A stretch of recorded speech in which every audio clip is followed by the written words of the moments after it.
مسئلہ ہے, کچھ نوجوان آتے ہیں اور وہ آ کر پوچھتے ہیں مولانا آپ کے عقیدے میں یہ مسئلہ ہے, ہم نے انٹرنیٹ پر کسی کو سنا ہے, وہ ایک انجینئر صاحب ہیں, وہ یوں فرما رہے تھے.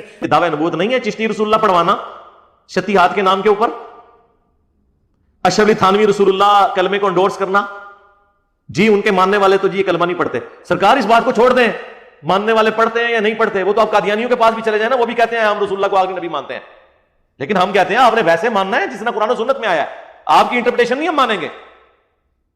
تو جو چشتی رسول اللہ اور اشرف علی تھانوی رسول اللہ کلمے کا دفاع کر رہے ہیں گویا وہ اس کے ماننے والے ہیں.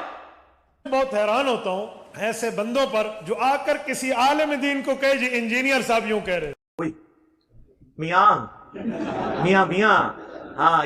اچھا جب ہم یہ بات کریں تو لوگ کہتے ہیں مولویوں کی میراث ہے علم, کوئی اور نہیں پڑھ سکتا. بھائی پڑھ سکتا ہے, کس نے کہا نہیں پڑھ سکتا؟ سمجھ رہے ہو؟ ایک انجینئر صاحب ہوں, ساتھ مفتی بھی ہوں, بالکل ٹھیک ہے.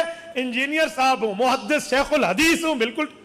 اس طرح کے وسوسے پہلے بھی کافی علماء نے, وہ جی دیکھیں جی ڈاکٹری کا مسئلہ ہوگا ہم ڈاکٹر سے جا کے پوچھیں گے, انجینئرنگ کا مسئلہ ہوگا انجینئر سے جا کے پوچھیں گے, اس طرح کی پھر آپ کو مثالیں دیں گے. تو میرے بھائی پھر آپ ممبروں سے یہ بات کیوں کرتے ہیں, یہ حدیث کیوں بیان کرتے ہیں سنن ابن ماجہ کی جو مشکات میں موجود ہے, اگرچہ اس کی سند میں کلام ہے لیکن اس کا متن قرآن و سنت کے عین مطابق ہے, اسے تلقی بالقبول حاصل ہے کہ علم دین حاصل کرنا ہر مسلمان مرد و عورت پر فرض ہے. تو اس کا کیا مطلب ہے کہ ہر مسلمان مرد و عورت نے علماء والی ڈگری لینی ہے مدرسے سے, یا اتنا بیسک علم حاصل کرنا ہے جتنا اس کی 24 گھنٹے کی زندگی گزارنے کی ضرورت ہے؟ لیکن تجھے انجینئر صاحب نے خراب کر دیا. میاں ہاں بھائی اینٹ ٹیڑھی لگی یا سیدھی, جہلم جا اور انجینئر سے پوچھ لے مسئلہ کیسا, یہ علماء سے پوچھ لے. میاں ہاں, یہ وہی کتاب ہے ارواح ثلاثہ جس میں رشید احمد گنگوئی صاحب قاسم نانوتوی صاحب کو پبلکلی اپنے ساتھ چارپائی پہ لٹاتے ہیں, پھر عاشق صادق کی طرح ان کی طرف چہرہ کر کے ان کے سینے پہ ہاتھ رکھتے ہیں. وہ کہتے ہیں حضرت لوگ کیا کہیں گے, وہ کہتے ہیں میاں کہنے دو جو لوگ کہتے ہیں. یہ وہی کتاب ہے, وہی کتاب ارواح ثلاثہ. لکھ رہا کون ہے؟ حکیم الامت اشرف علی تھانوی. کس کے بارے میں لکھ رہے ہیں؟ بانی مدرسہ دیوبند قاسم نانوتوی کے بارے میں, اور ان کا کس کے ساتھ لکھ رہے ہیں افیئر؟ رشید احمد گنگوئی کے ساتھ. لوگ کہتے ہیں دیکھیں جی انہوں نے کوئی ایسی حرکت نہیں کی, دیکھیں آپ وہ صرف لیٹے ہیں, قریب ہوئے ہیں, آگے کیا کرتے ہیں کیا جانتے ہو, گورے بھی اتنا ہی کرتے ہیں روڈ ہوتے. ہاں پہلے تو یہ بتاؤ یہ مہذب طریقہ ہے پبلکلی. لیکن مجھے یہ تو بتاؤ آپ کے اس انجینئر صاحب نے کسی عالم دین سے پڑھا ہے؟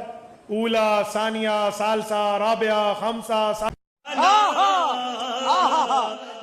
سابعہ, ثامنہ, تخصص فی الفقہ, تخصص فی الافتاء, تخصص فی الحدیث, تخصص فی التفسیر, تخصص فی یہ جو پورے کے پورے تخصصات ہیں کس سے کیا؟ رکو ذرا صبر کرو. تو جامعہ ترمذی کی ایک حدیث ہے کہ حکمت مؤمن کی گم شدہ میراث ہے, جہاں سے بھی ملے اسے حاصل کر لو.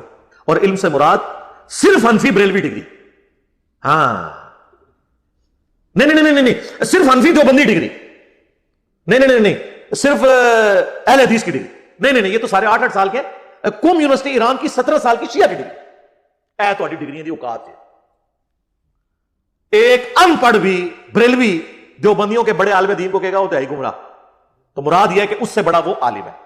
اور ایک عام ان پڑھ دیوبندی بریلویوں کے علماء کو کہے گا یہ تو ہے ہی گمراہ. اس کا مطلب ہے کہ دیوبندیوں کا عام ان پڑھ بندہ بریلویوں کے علماء سے بڑا اے ڈگری دی اوقات سے رکھو انہوں اپنے کول. اور ہماری ڈگری اللہ کے نبی نے ہمیں دی ہے صلی اللہ علیہ وآلہ وسلم, بلغوا عنی ولو آیہ, صحیح بخاری, پہنچا دو میری طرف سے اگرچہ تمہیں ایک آیت ہی آتی ہو نا, آگے پہنچا دو. اس کے بعد کس ڈگری کی ضرورت ہے؟ اور سرکار یہ آپ کیوں روند مار رہے ہیں؟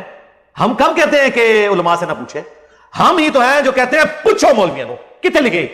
ہاں وہ کہتے نہیں اگلا جملہ نہ بولو, بس ایک پوچھو کہ انجینئرنگ سیکھنے کے لیے آپ کو انجینئرنگ کالج میں داخلہ لینا پڑتا ہے, میڈیکل سیکھنے کے لیے بیالوجی میں ٹاپ کر کے میڈیکل کوالیفائیڈ سے آپ کو پڑھنا پڑتا ہے, پھر آپ ڈاکٹر بنتے ہیں. ایسے پی ایچ ڈی نہیں ہوتی, ایسے ایم فل نہیں ہوتی, ایسے اسپیشلائزیشن نہیں ہو جاتی. تو علم دین پڑھنے کے لیے علماء کے پاس آنے میں کون سا سانپ سونگ گیا ہے؟ مست جوک مارا رہے یہ ہنس رہے ہلکٹ ہنس. میں نے میکینیکل انجینئرنگ کی بھی ہے, اگر کوئی انجینئرنگ کے اوپر بات کرتا ہے اور صحیح بات کرتا ہے تو کبھی اسے ڈگری نہیں مانوں گا. یہ ہمارا حوصلہ ہے. مولوی سے پوچھ لیں کہ اگر تو اپنے گھر کا ایئر کنڈیشن لگوا رہا ہو